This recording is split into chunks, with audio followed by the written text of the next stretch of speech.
हुक्मरानों को तवज्जो दिलाएं कि वो अमलन कुछ कर लें। क्या वो आखिरी फ़लस्तीनी बच्चे की शहादत का इंतज़ार कर रहे हैं? क्या अक्सा उनकी रेड लाइन नहीं है?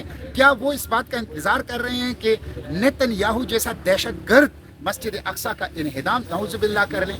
तो ये अवाम को उठाएं, हुक्मरानों पर दबाव बढ़ाएं। अस्सलाम वालेकुम नाज़रीन, मेरे साथ मौजूद है सीनेटर मुश्ताक साहब, जो कि बहुत मुतहरिक हैं इंसानी हकूक़ के हवाले से, चाहे वो कश्मीर का मसला हो, फ़लस्तीन का हो, गज़ा का हो, चाहे वो आफिया सिद्दीकी का हो। इस हवाले से बहुत मुतहरिक रहते हैं, जलसे जुलूस एहतजाज शुरू से ये करते आ रहे हैं। गुज़िश्ता जो वाक़या पेश है, ये एहतजाज करते हुए इन्हें मुज़ाहमत हुई, वो इनसे जानेंगे क्या हुआ था सर। ये गज़ा के हवाले से जो 11 माह पूरे हो रहे हैं और मस्जिद अक्सा के इन्हिदाम के खुलकर ऐलानात जो इसराइली काबीना और वज़रा की तरफ से हो रहे हैं, और 25 साल में जो सबसे बड़ा हमला वेस्ट बैंक के ऊपर हुआ है, तो इन तमाम सूरत हाल में हमने यहाँ गज़ा चौक साबिका डी चौक में एक पुरअमन एहतजाजी मुजाहिरा रखा था, जिसकी मैंने पहले इजाज़त ली थी एडिशनल डिप्टी कमिश्नर उस्मान और एसपी खानजेब से वर्बल टेलीफोन के ज़रिए से।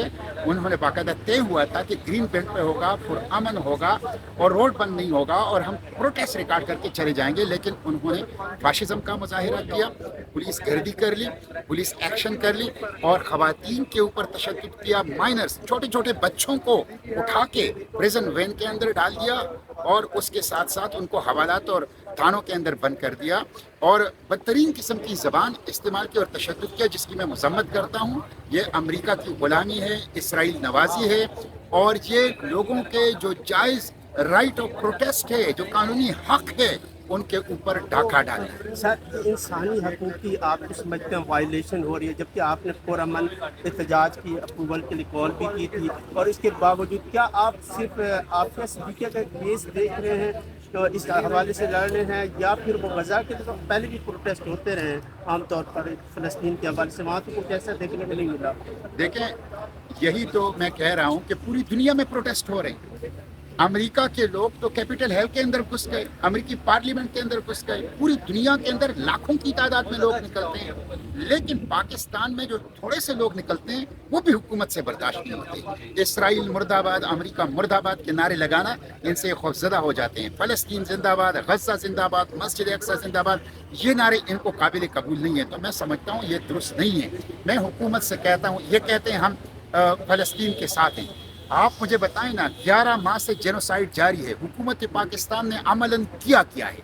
क्या आपने एयर फ्लोटेला भेज दिया? क्या आपने ICJ में, इंटरनेशनल कोर्ट ऑफ जस्टिस में, साउथ अफ्रीका के साथ इसराइल के खिलाफ फ़लस्तीनियों के लिए पार्टी बन गए? क्या आपने इस्माइल हानिया को टेलीफोन कॉल या ख़त लिखा? क्या इस्माइल हानिया की शहादत के बाद उनके बच्चों के साथ आपने ताज़ियत की? हमास की लीडरशिप के साथ आपने ताज़ियत की? आप तो ये तक नहीं कर सके। 6 नकाती मुआहिदा आपने सिविल सोसाइटी मूवमेंट से गज़ा के साथ कर लिया। 3 माह हो गए हैं, आप उससे भाग गए हैं।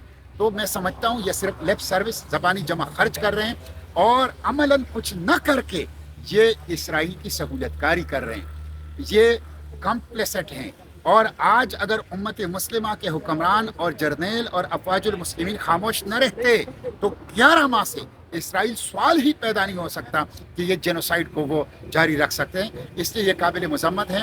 मैं आपके तवस्सुत से पाकिस्तान के अवाम से अपील करता हूँ कि जिस तरह वो ख़त्म नबूवत के लिए इत्तेहाद और इत्तेफाक का मुजाहिरा करते हुए निकले और सुप्रीम कोर्ट के फैसले को बदलवा दिया और ख़त्म नबूवत को महफूज कर लिया, इसी तरह तीसरे हरम अक्सा के लिए उठें, मस्जिद अक्सा बैतुल मुक़द्दस के लिए उठें, इत्तेहाद इत्तेफाक से उठें, तमाम तफरीक़ात से बालातर होकर उठें। नाज़रीन, जैसे कि आप अपनी स्पीकर मुश्ताक साहब की सुन रहे थे और इन्होंने कहा है कि पुरअमन एहतजाज करना चाहिए।